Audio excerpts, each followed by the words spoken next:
Hey everybody, I'm the guy you came to see. What I thought I would do is, just give you a little briefing, because I know most comedians, they can talk about cancer and stuff like that, but as you'll see when I get on stage, I don't give a good first impression.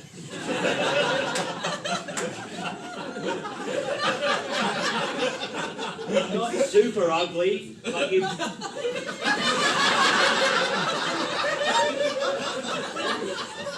you'd probably describe my face as abrasive. This voice has the same intensity and tone quality as the sound on the film which follows. Like, I wouldn't kiss it, but I'd use it to sand down my windowsill. A real home improvement face.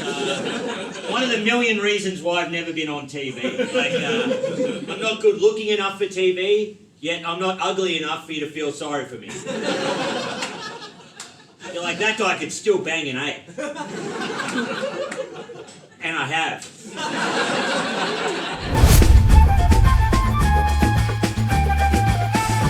I'll tell you about after the show.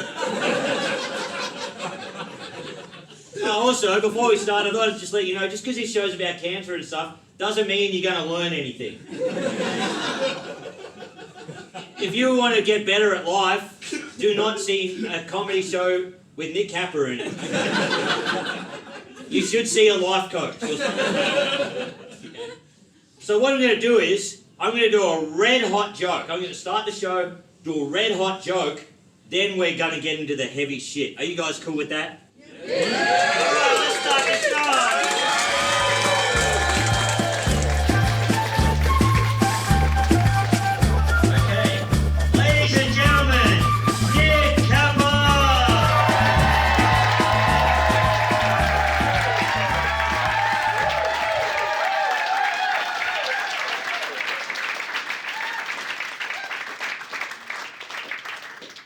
Is everyone here familiar with the film screen actor Tom Hanks? Get this right.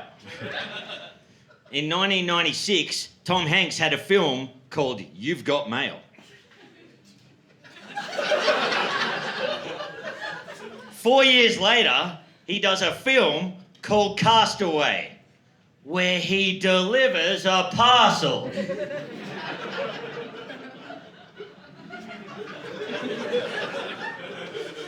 17 years later, he does a film called The Post. Am I the only one seeing this? What's Tom Hanks' obsession with the mail? What's his next film gonna be? I want to have sex with the mail.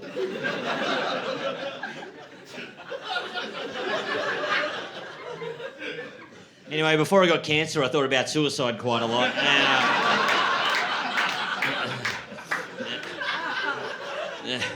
No, I didn't think about it all the time. It was like when you see tiramisu on the dessert menu. Like, oh, it's a good option. Don't know if I'll follow through.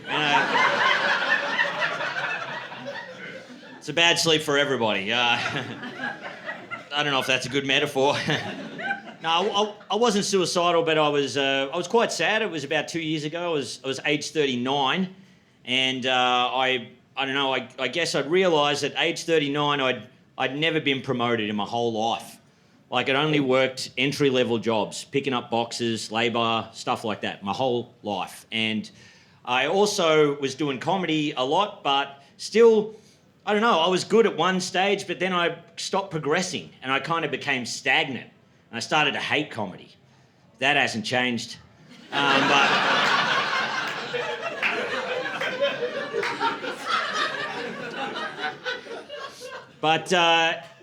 So this kind of, I guess, you know, my parents and my partner, they were cool with it, but they're like, hey, Nick, how about you level up? You know, let's just make it so we're not worried about you. We love what you're doing, but just, hey, let's just stop. We're just worried, you know? But another reason why I was a bit depressed was because I was in, like, due to COVID-19, I was in one of the world's biggest lockdowns, right, which we all went through. I don't know. The only thing that helped me out was going mountain biking. Because when you're a 39-year-old straight white male and you're sad, you come to a four-pronged fork in the road. You either commit suicide, you have an affair, take up golf, or you go mountain biking, right? And I'm pretty sure the last two are only there to take your mind off the first two. Because really, you just want to do them all. Give it to me. I want to do them all. Hey.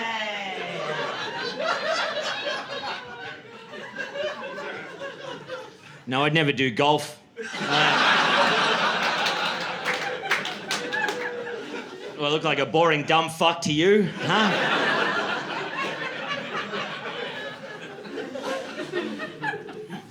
So I was riding my mountain bike, and when I was riding it, I noticed a bit of a sensitivity in my my left testicle, right? And I thought, oh, whoa, I haven't noticed this before, but I was on the dole. You play with your balls a lot more. I would have noticed if there was a hair out of place, to be honest.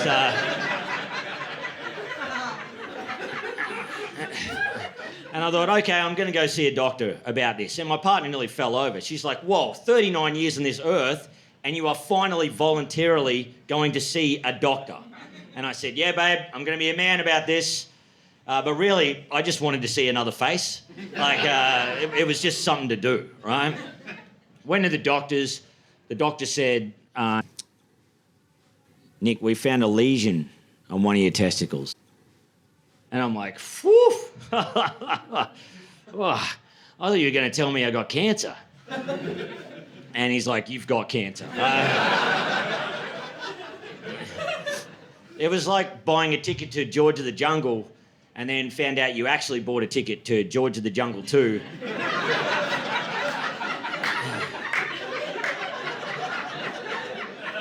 And then when you get to the cinema, the usher goes, you've got cancer.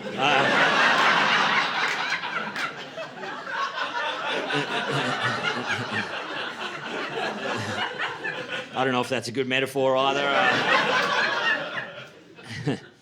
A lot of things come into your head when you get told you got cancer. I know this sounds ridiculous, but it's very unexpected. Other things that happen in your life that are bad, you can kind of see them coming. Like if you have a car crash or a fight with your partner, you're like, oh yeah, that was kind of on the horizon. But cancer, it totally surprises you. It's like when I was learning Spanish and I learnt the word for left is izquierda. Did not see that coming. Like right is derecha, you know, and straight is derecho. Izquierda. Que pasa? You know? It's like the unwanted child of the Spanish direction family, you know. Yeah, so that and cancer really startled me.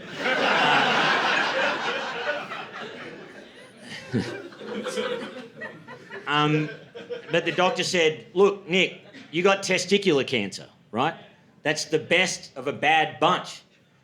He's like, out of Destiny's Child, you got Beyonce. You should see people when I tell them they got Kelly. It's definitely terminal. Oh, we got a couple of Kelly Rowlands fans in, do we? Nah, I like Dilemma as well. Only because I'm a Nelly fan, but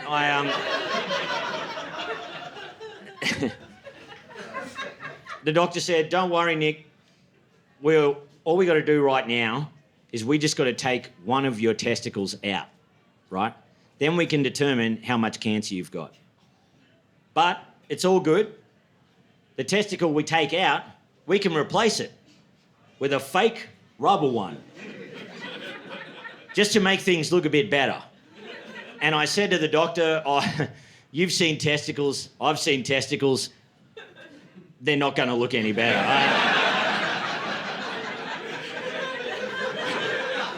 You're like, oh, look at this disgusting dog shit on the ground.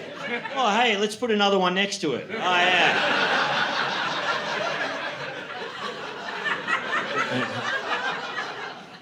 That looks better, right? He said, no, it can just make things look a bit more even, you know, for your partner. I said, I don't know if my partner's that fond of symmetry. Also, have you seen a ball sack? It never looks even. You could have 4 balls in there, and you're like, is there 1 or 3? I don't know. The ladies are loving that one, eh? It's about time someone talked about the unevenness of ball sacks. Finally, a king to lead us.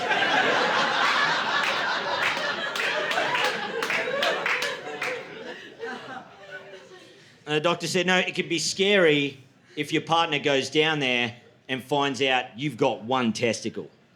I said, if there's anything more harrowing than my partner finding out I've got 1 testicle, it's her finding out one of them's a rubber ball.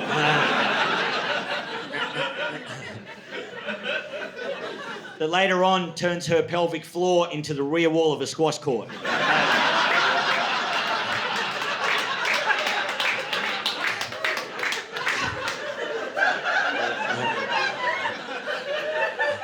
I don't usually do that one, but I thought, hey, we got the camera rolling. Let's go to Hollywood, baby. I was like, why would you take the bad one out and replace it with a useless one? You know, that's like firing a problematic employee, and in their office, you just replace them with a rubber ball. You're like, you go, hey, how's the new guy going? You go, I don't know, bounce around some ideas. I was like, I've got the spare space down there. Why don't you put something useful? Like a first aid kit.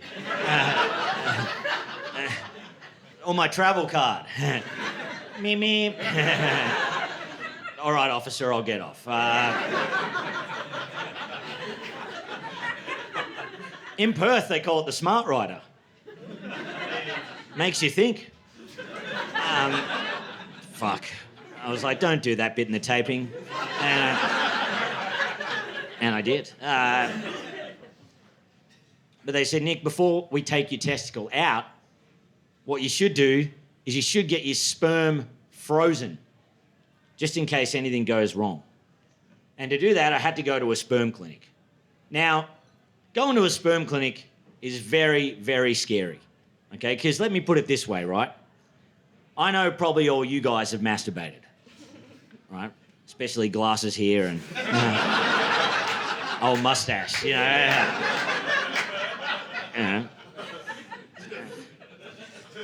And you guys definitely know that I've masturbated, right? None of you know me, but somehow you know that. You're like old abrasive face, I don't know, shit T-shirt, collared shirt, has been through some lonely times. And you're correct.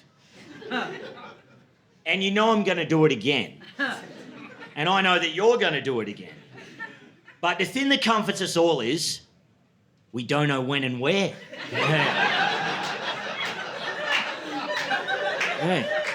Like, I don't know when you're going to do it again. You don't know when he's going to do it again. He doesn't know when she's going to do it again. I don't know when you're going to do it again, home viewer. You're probably doing it now.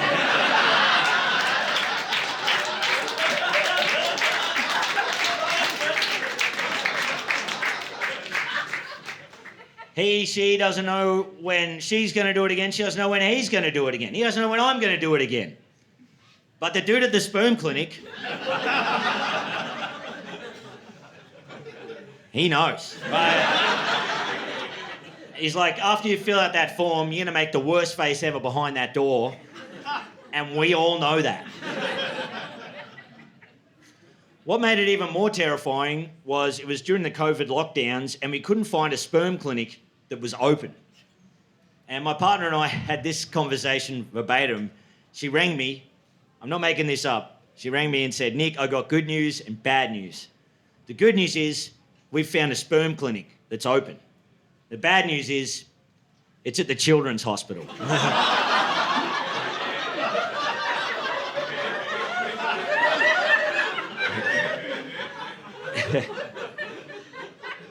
Are you comfortable with masturbating at the children's hospital?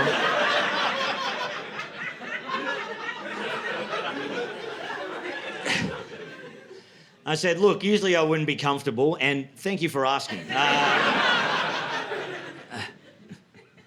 But as a 39-year-old man, it's probably the only place I haven't jerked off, to be honest. Like, that's one of the last on the list. Like after Children's Hospital, there's only two left. And that's the morgue and movie world. I did SeaWorld and Dreamworld, got the super pass. It was a great day.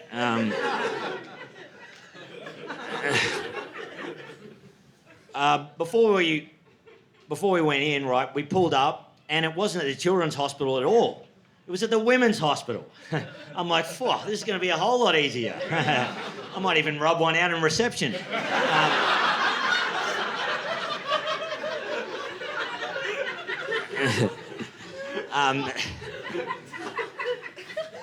But before I went in, my partner said, hey, Nick, how would you like a sexy photo of me to get you going?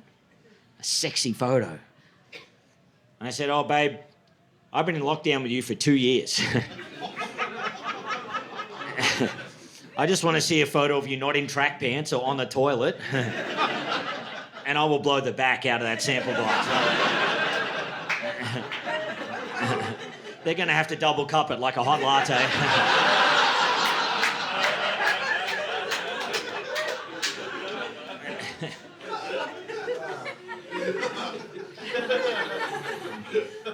Anyway, I went in there and I was like, I wonder what kind of pornographic material they're going to have to get me going.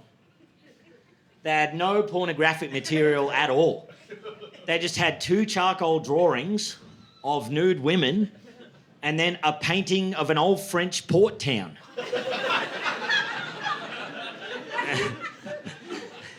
And I'm like, oh, lucky I haven't travelled in a while. Like,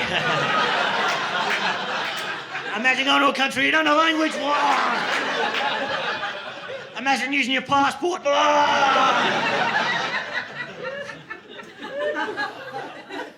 And they're like, oh, close the door.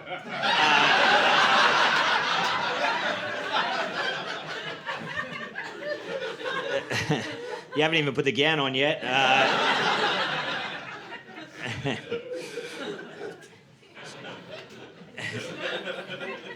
So yeah, after that, they took my testicle. They removed it. For those that don't know, it's very painful, right? It's quite painful because they don't cut you at the sack, they cut you at the stomach. So they don't go via the bridge, they go via the harbour tunnel. And getting your testicle removed is extremely painful. Like, Hitler only had one testicle. I'm not going to defend his actions.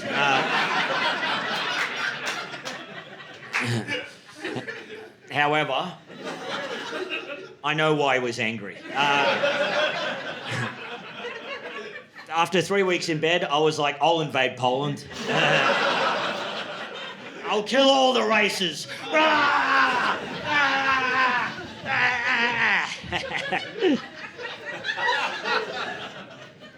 No, I was like that before it. Regional background, vote national. I'll talk to you about it after the show.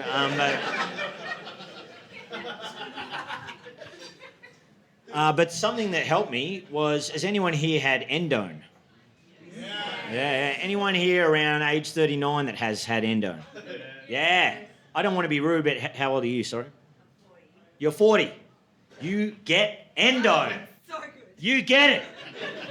It's so good, because when you're younger, you want drugs where you're like, oh, I want to hallucinate, I want to see sharks fly, or I want to snort this and talk about Bitcoin for the next 4 hours.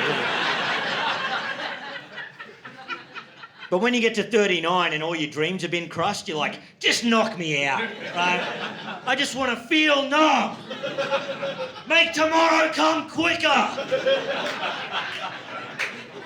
I've been backpacking, I've done anal, both overrated.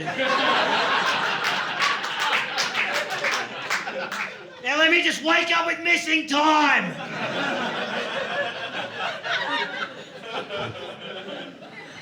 Is that your experience? Not quite, okay. A prude at a Nick Capper show. Who would have thought, huh? Can you say prude anymore? I don't know, fuck, I'm 40. But I was thinking about this the other day. I don't know where my testicle is now. Like, I don't. And don't get me wrong, it doesn't keep me up at night. But for 39 years, I knew. Like, it could be anywhere. Like, most likely it's in a lab or a bin. Or maybe someone's painted a face on it and called it Wilson. Or maybe it's on a gondola in Italy. And it's got little arms and it's paddling through the water. And it's eating from a charcuterie board and it's going, wee wee. That's French, but who cares? It's Europe. Or maybe it's on a beach in the Philippines next to some old tyres. Because I don't know if you guys knew this, but when you trade in your second-hand tyres, what a lot of the tyre shops do is they send them away to countries like the Philippines and they put them on these islands. And then those tyres fill up with water and then that attracts mosquitoes and then the surrounding towns and villages get dengue fever. So yeah, maybe my testicle's there.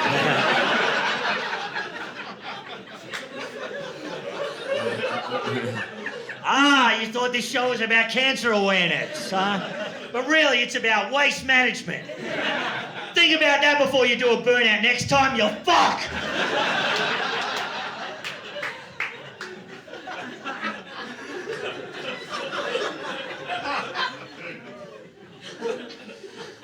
So they analysed my testicle and they said, congratulations, Nick. You have no cancer left in your body. You're fine. And it was so great because I got it early and it was just something to do, I managed to beat it. And I didn't even have to do I just had to be in bed for 3 weeks. I didn't have to do chemotherapy. I didn't die. I didn't have to be in hospital for years on end. I'd avoided the whole nightmare of cancer because I got it early. And one of my only attributes as a person is that I never want to make a fuss. I'm never really in a bad mood. I never want to annoy people, whatever. So I just didn't tell anybody. I only told close family and friends. That's it.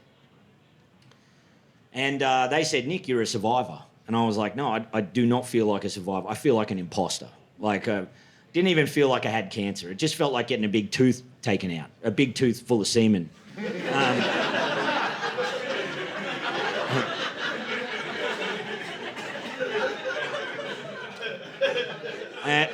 A good friend of mine that you might have seen earlier, a good friend of mine who I do a podcast with, Mike Goldstein, he said, Nick, you wouldn't believe it, but I've been approached by a suit company, Politics Suits, and they said if I post a photo of me in one of their suits talking about men's health, they will give me a free suit.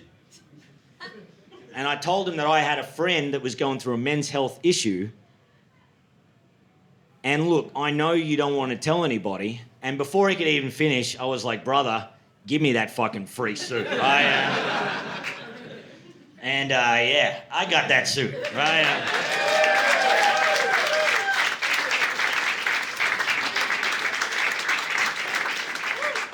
Yeah, it looks good, huh? It's Politics Suits. The reason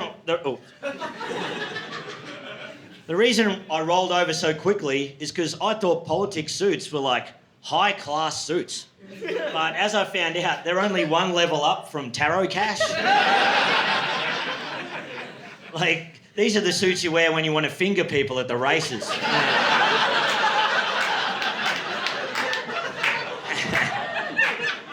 I wanted the Porsche and I got the MX-5, right? it is a nice suit. I really do like it. And I posted a photo of me in the suit talking about men's health. Oh, shit. Is it the collar? Yeah. Oh, fuck. I did that in another recording, just had the collar up the whole time. And the recording was beautiful. The crowd were way better than you guys. No. They were all right. They were from Newcastle a bit. What was I talking about? Politics suits. Oh, yeah. So I posted the photo of me in the suit with the message that I told you earlier. Get it early. And that's what I'm saying to you guys today.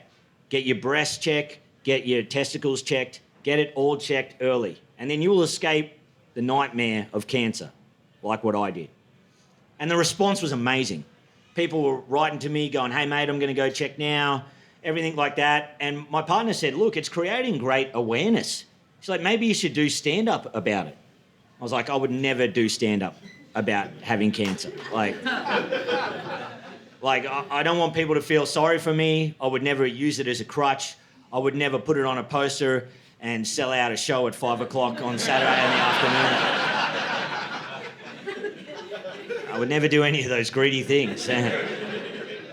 She said, no, you should do it. So I went to an open mic. I sat in the car, took about 10 deep breaths, looked over my notes, and then I went and did a lot of the bits that you guys saw earlier about getting my testicles cut out. And it went great. It went really good. And I started enjoying comedy again. And people started booking me for a lot more gigs. And things started going really well. And a friend of mine, Ben Knight, said, hey, Nick, would you like to do a show with me at Adelaide Fringe? And I said, look, man, I just nearly died. I don't know if I'm ready to lose money yet.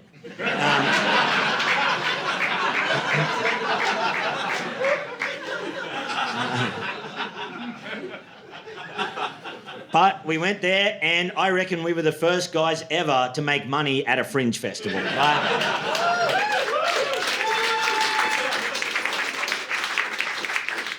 All the shows sold really well. It went great. Things were going so good that my testicles started growing back. I'm not kidding. It was growing back, and I rang the doctor, and I said, hey, mate, I've got some stomach pains and my testicle is growing back. And he said, the stomach pains, that's scar tissue. You had quite a hefty operation. And I said, what about the testicle? And then I could just hear him Googling it over the phone. I'm like, don't bother, brother. I already did that 10 times. I even asked Jeeves. Wonder what Alta Vista says about this. But he said, look, don't worry about it, it's fine. When you get back from Adelaide, we'll have a look at it, right? So I was in Adelaide and I was at a variety show. And there was a comedian there, his name's Ethan. He was a good comedian, he's only a couple of months in. And he did a set and he got off stage and he was wearing this beautiful suit. And I went up to him and I said, hey, mate, that is a really nice suit. Where'd you get it from? And he goes, oh, you wouldn't believe it. I got it for free from Politics Suits. And I'm like, oh, man, did you get testicular cancer? And he goes, no, I just wrote him a nice email. I said, I'm a new comedian, just starting up. I was wondering if you guys could send me a free suit. And they did, Nick. How did you get yours? And I'm like, I gave my fucking left nut for this suit, right? They took izquierda. Adios, amigo.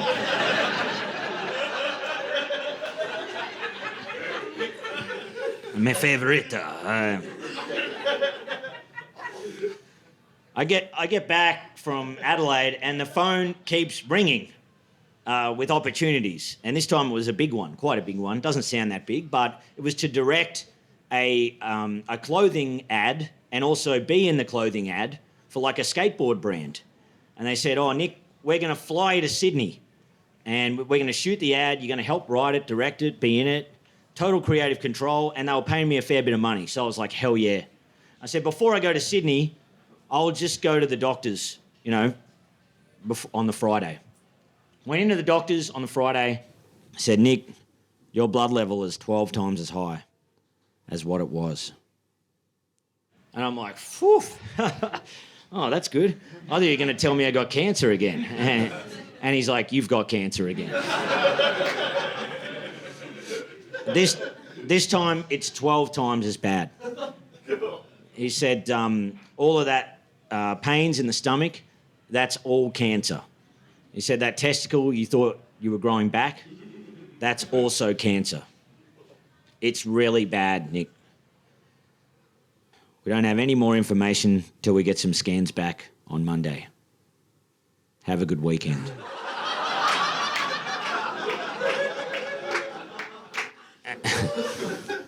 So as I said before, I'm quite resilient, never make a fuss, but I walked out of there and for some reason my parents called me about a minute later.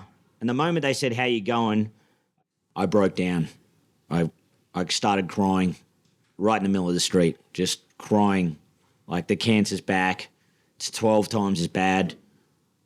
I don't know what I'm going to do. Please don't tell anybody till we know more on Monday.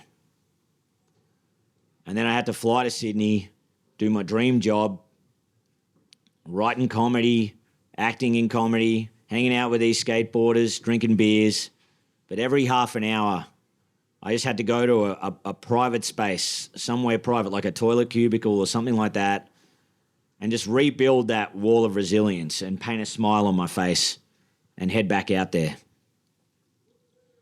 Because I didn't know what lied ahead. Like, I thought maybe I'm going to die, or maybe they're going to remove some of my limbs or my organs or something. Either way, I knew it was going to be a bad thing that might change the rest of my life. And it was the worst weekend ever.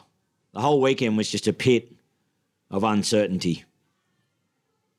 And I got into the doctors on Monday, and the doctor said, Nick, you're going to have to start doing chemotherapy. So now the nightmare was real. He said, but don't worry, Nick. We've got a 96% chance of curing you. I said, oh, great. I'm looking at one of the greatest medical minds in Australia, and the prick still doesn't know how to round up.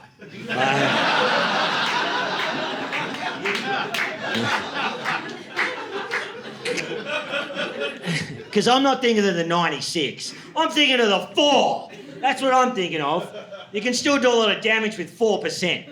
You can still have 4% fuel in your car and run over a kid.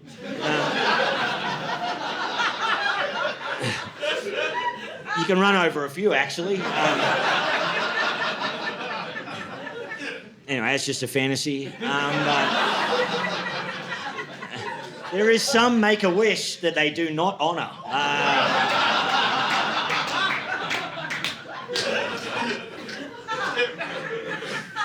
So then I had to start chemotherapy.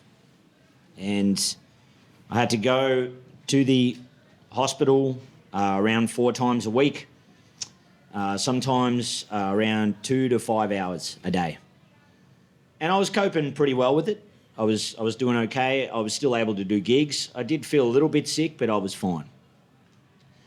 And a good friend of mine, great comedian, Brett Blake, rang me. My towel boy from earlier. Things are really coming up for him.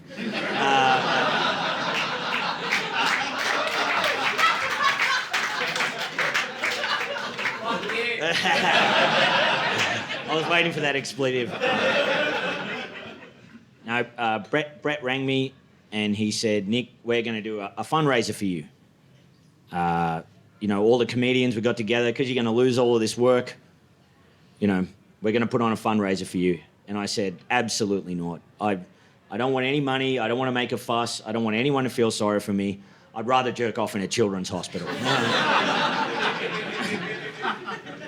Which is quite thrilling. But he said, no, you're coming. So 3 weeks later, I went to my own cancer fundraiser. And I caught the tram there. Meep, meep. And,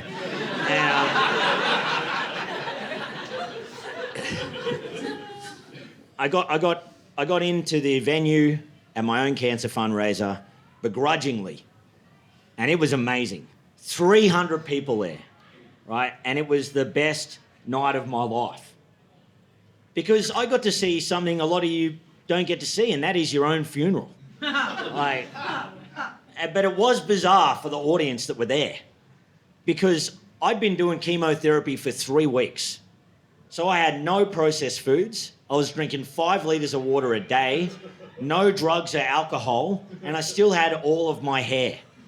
So into my own cancer fundraiser, looking the best I've ever looked.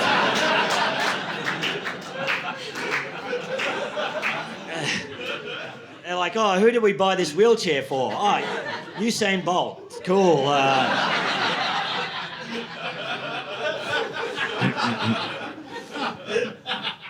But it was an incredibly bizarre experience, because here I am on death's door going through the worst time of my life, and my parents had flown down from Queensland, and I look across the audience, see them, lock eyes with them, then they look at all this community that's come out to support me, and they were like, we don't have to worry about you anymore. We don't have to worry. If you've got all of these people here helping you, you're doing okay by us. And it was so beautiful. It was so beautiful that my dad even hugged me. He's not a bad dad at all, he's just a farmer. Right? Like the last time I saw him hug something was a cement mixer in 1992. We all hugged that cement mixer. It was a beautiful machine. And I thought, wow, I'm at the best night of my life. I'm still feeling good. Maybe I've escaped the cancer nightmare again. This rules. Then about 3 days later, things took a bit of a izquierda turno.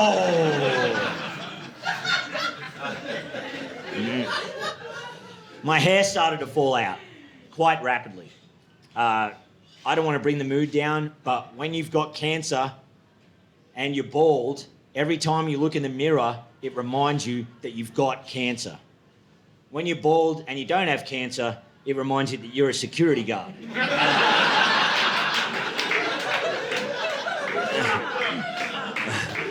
Or you own Amazon.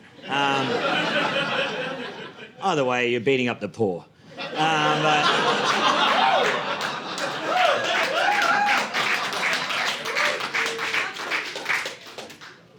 Also, I didn't know about this, about being bald, is it's like an unspoken brotherhood.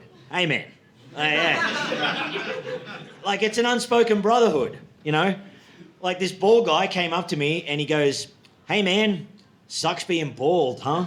And I'm like, oh, no, man, I've only got cancer.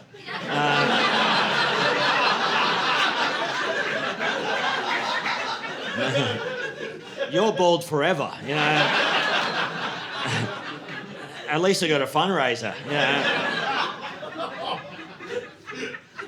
But he was pretty funny, like most bald guys are pretty funny. And he goes, yeah, but there's a chance that you could die. And I'm like, oh, toupee.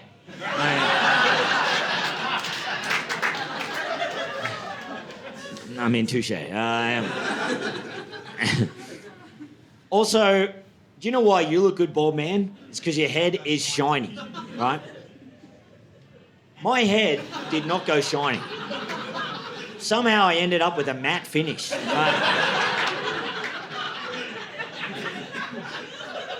My head looked like a Toyota Supra from Werribee.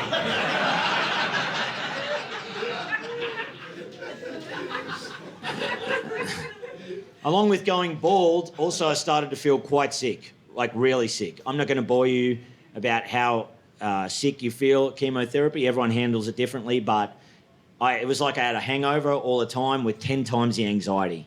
And too tired to sleep, too tired to read a book, too tired to watch TV, too tired to do anything. It's terrible, okay? Another thing that made it really bad was that they inject you with this radioactive stuff. So I couldn't, like, share food with my partner, or touch her, or be intimate with her, or anyone else.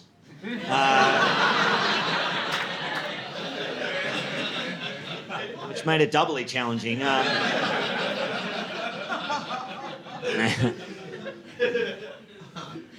And then, if that wasn't enough, COVID-19 struck up again, and then the doctor said, Nick, you cannot go anywhere besides your room and the hospital. That's it. You can't go anywhere, okay? It was so isolating. It was kind of like I was cast away. Out in the middle of the ocean. A lot like the Tom Hanks film. Sully.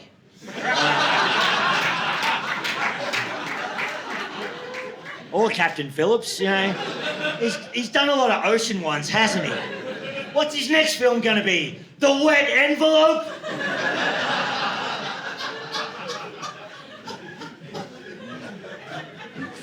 I thought that one's going in the taping.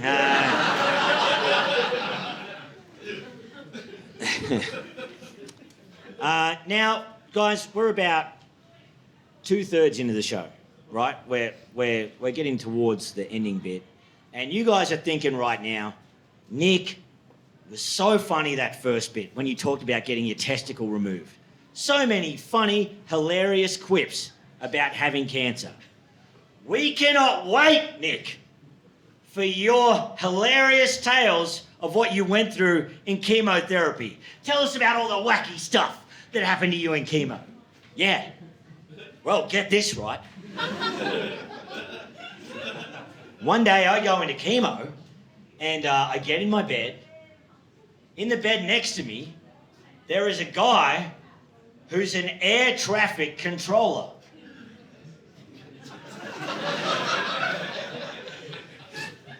Who's ever met one of them? Hold your applause.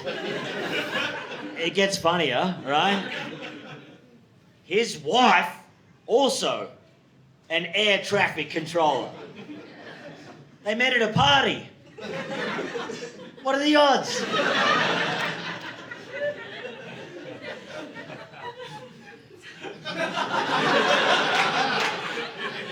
That was the funniest thing that happened to me in 4 months of chemotherapy.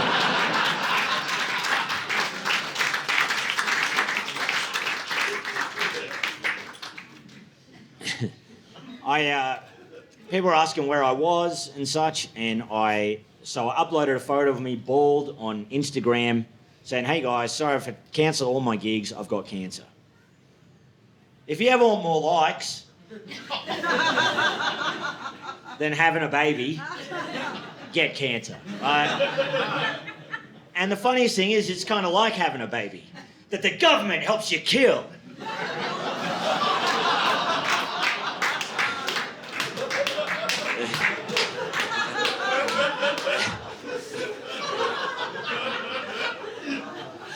Uploaded this photo and it went viral. It went crazy. Everyone's sharing it. It's going nuts, okay? It went so viral that companies were reaching out to me to be an influencer. This company wrote to me and said, Nick, how would you like to promote our product on your Instagram? I said, great, what's your product? And they said, our product is dissolvable shorts.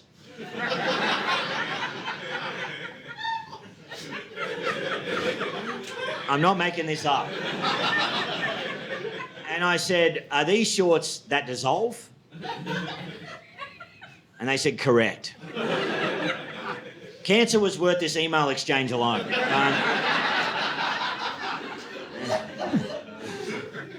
I said, what's the deal? And they said, Nick, if you promote our product on your Instagram, you will get a free pair of dissolvable shorts. And I'm like, oh, just so we're clear, I promote your product on my Instagram, then I get a pair of shorts temporarily. And they said, that is correct. And then I asked the question that you all want to know right now. Why are you selling dissolvable shorts? Who buys dissolvable shorts? They said, Nick, the shorts dissolve in water. It's a funny prank. I thought you would have figured this out being a comedian. We thought you were a funny guy. And here I am, thinking I'm a half-decent comedian. I can't even spot a good prank. I felt so shit. Because it is a great prank. It's such a good prank when you think about it, right? It's such a good prank because it's so easy to do to somebody. It's so streamlined. All you have to do is rock up to your friend's place and then out of nothing go, "Hey man, I bought you a pair of shorts."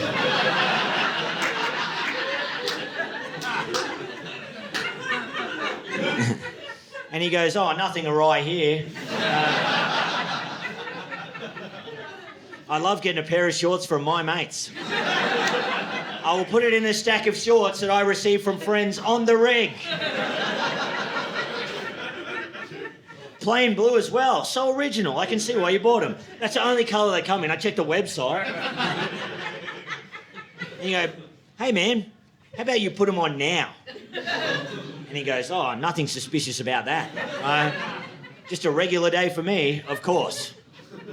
Then he puts them on and you go, "All right, how about you go for a swim and or shower while I watch?"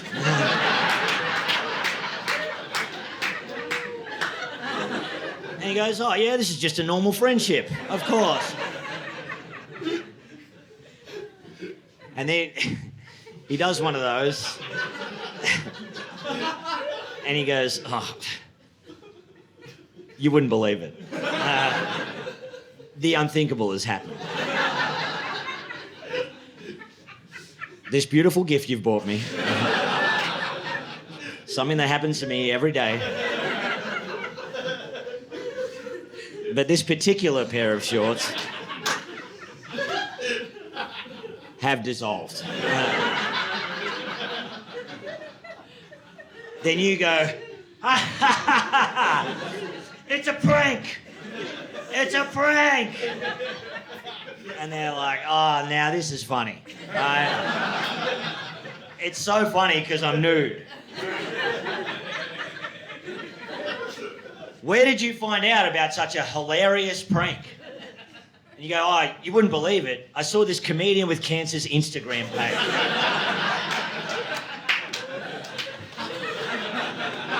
I saw his sunken eyes and bald head. And I thought, that guy knows a good prank."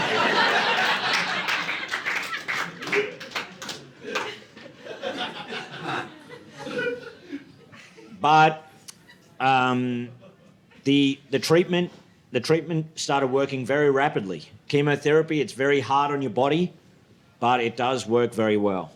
And the people at St Vincent's Hospital in Melbourne really, really helped me. And they made a bad place that should have, not a bad place, but they made a place that should have been bad feel like a home. And it was very nice. And then after 4 months, I finished chemotherapy and I haven't been back.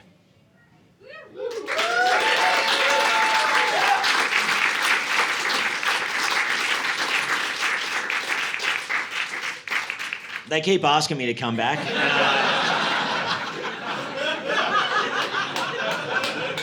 I'm like, "No way, Stinktown. That place sucks."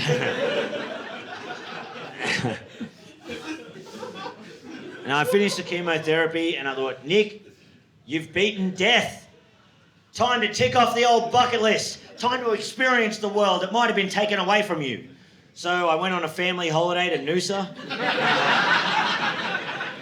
Yeah, it was just me, Mum and Dad, my brother and sister, and the cement mixer.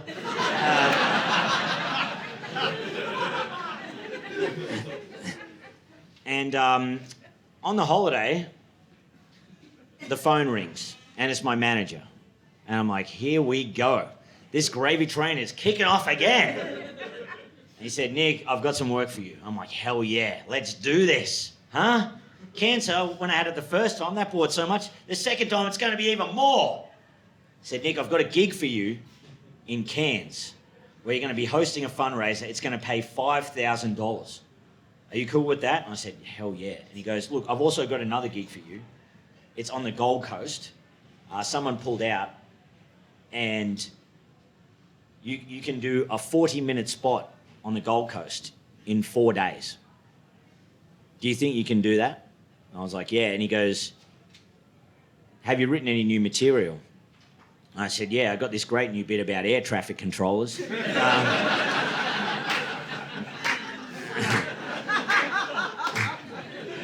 That and the Tom Hanks bit should fill up 40 alone.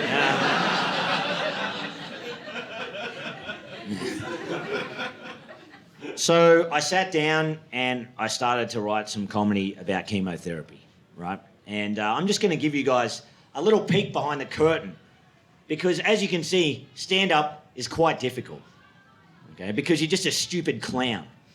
Ronald McDonald's a clown, and 98% of kids under 12 recognise who Ronald McDonald is. I've been doing comedy for 15 years, and hardly any kids under 12 recognise who I am. And when they do recognise me, their parents are real angry. Like, where do you know that guy from? He's got an abrasive face. And why is he driving towards us?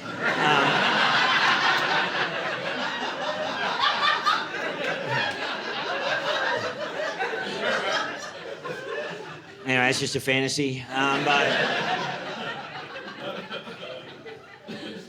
So I sat down at my father-in-law's place on the Gold Coast and I tried to write some stand-up. And I'm going to share with you guys a note from my notes, from my notebook. I know it looks like the Unabomber's manifesto. But someone left the ice cube tray out to dry. Looks like we found a real monster in the family. Tingling in hands and feet are starting to go away from the chemo. Started drinking alcohol again. Got to remember to only drink when I feel like it. Fuck all of this shit is boring. So fucking boring. I've lost all creativity. Cancer was the only way out of this shitty career path. I've got 3 days to write 40 minutes of comedy. I'm fucked. Absolutely fucked. I'm a dead man. Who cares about the comedic viewpoints of cancer anyway? I've lost all creativity. Why do we have different sized bowls?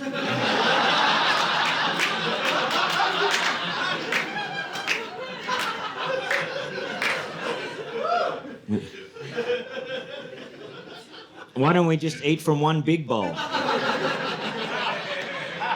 You can still put a small amount of food in a large bowl.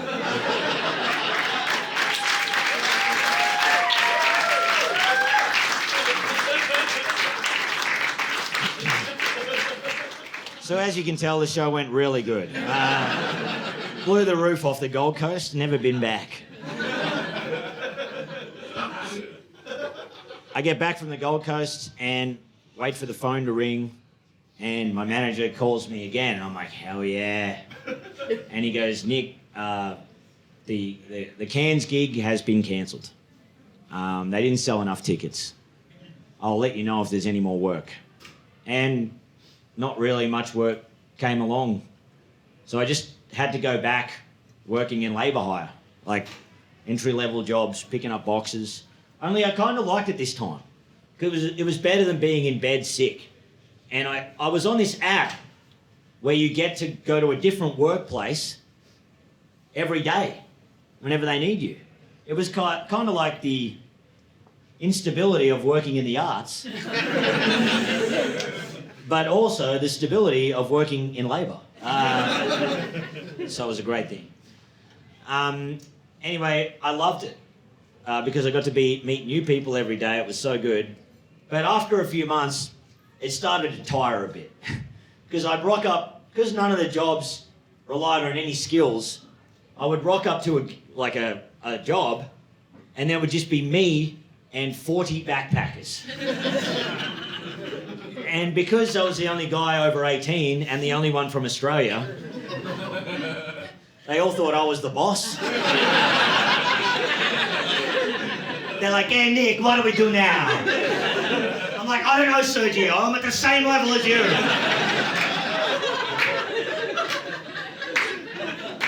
Hey Nick, why you work here? You're so old.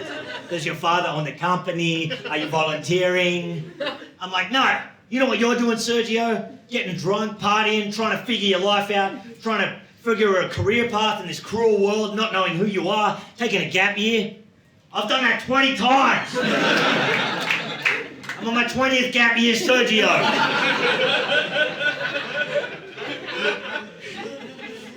I was like, Nick, why are you wearing no pants? I'm like, I was trying out my new shorts and it rained.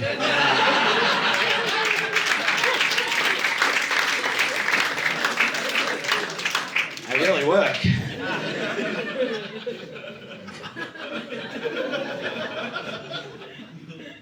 So once again, I was taking life for granted. I was like, you're back to square one again, Nick. Until I went to a job, and I'll leave on this, folks. Thank you guys so much for coming out. You guys have been awesome.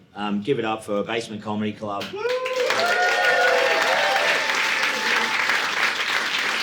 Also, Brett Blake for helping me out. And Brian, Mikey, Hook, Timmy, thank you so much.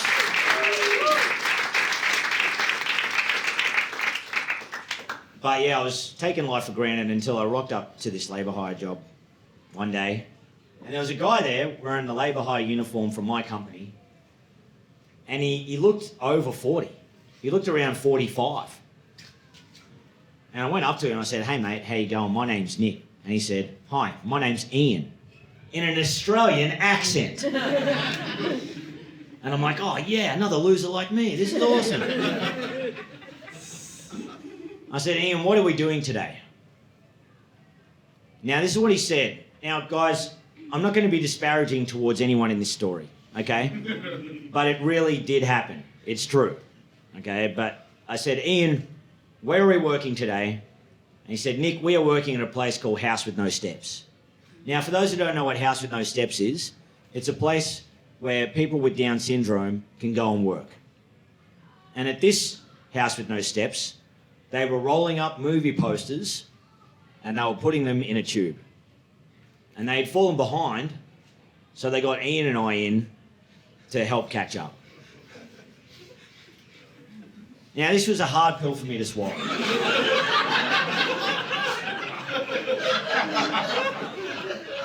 I was a real dick about this. Because I thought at age 39, if I worked at House with No Steps, I would be in a supervisory role.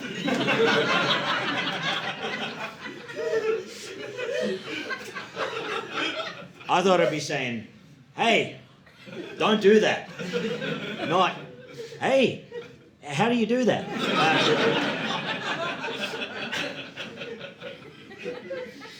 So I was a dick about it, okay? But I went in there and I had the best time ever. Everyone was happy to work there. We're rolling up the movie posters, we're putting them in the tubes, we're having great chats, we're talking about the important stuff, waste management in the Philippines. It's so good.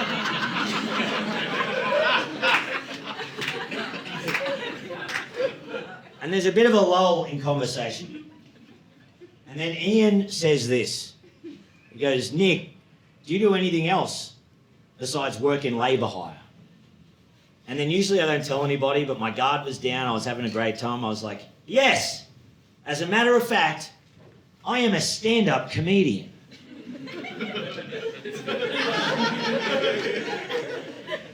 And this is what Ian did. He goes, well, you can't be much of a comedian if you work here. Everyone in the whole place fucking loses it. And I don't know if you've seen people with Down syndrome laugh, but they really get into it. They were like, you suck. You must be the worst comedian ever if you work here.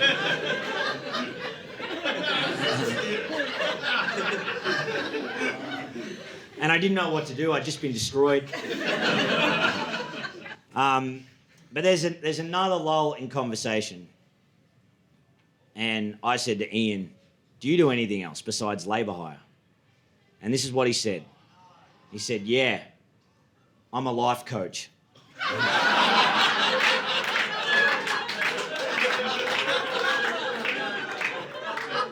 Not one person laughed. It was the saddest thing I'd ever heard. And I'd just done 4 months of chemotherapy.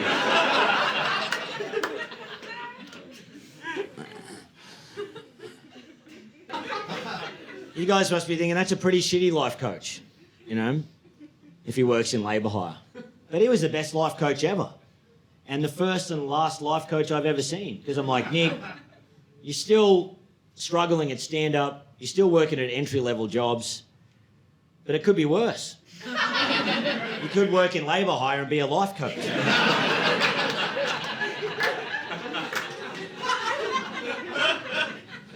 Now, I know this story doesn't really have a happy ending.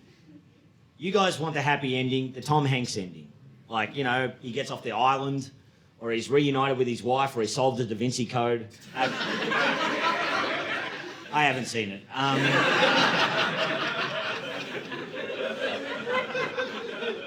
But my story ends better. My story has an ending that's better than a happy ending. And that is that it doesn't end, it gets to keep going. And that's thanks to you guys coming out.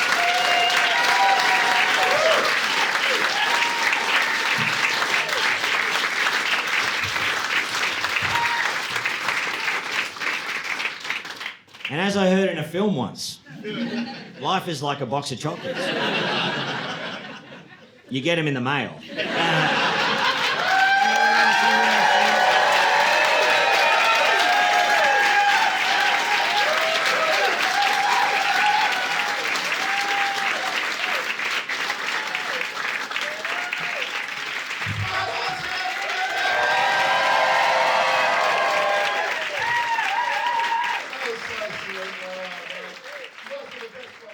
Thank you so much for coming out and supporting Mike Goldstein and Nick Payne.